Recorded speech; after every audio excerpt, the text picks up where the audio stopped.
জীবনযাত্রার কোনো এক মুহূর্তে ভাবিনি আমি ক্লান্ত হব।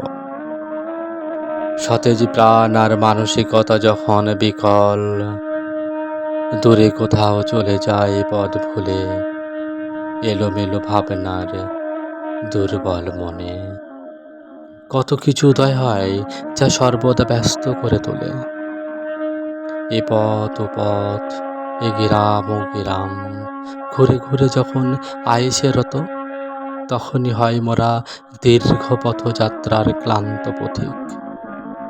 আর একটা একটা করে স্মৃতিপটে ভেসে আসে সেই সাবালক হতে ক্লান্তি তার পূর্ব পর্যন্ত সর্বঘটনা। তখনই পাপ পুণ্যের বিবেচনা করে সঠিক পথ হিসাবে বেছে নিই ওই ধর্মস্থলটিকে।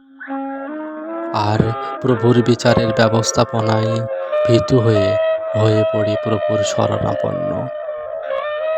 এক পা যখন এই দেশে আর এক পা যখন ওই দেশে, তখনই মোরা নম্রত দানশীলতার ছাপ রেখে যাই।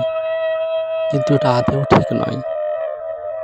তুমি নম্রত দানশীলতার পরিচয় দাও সবলে, দুর্বলে নয়। তুমি ভুলটিকে সংশোধন করো ভয়ে নয়, জ্ঞানে।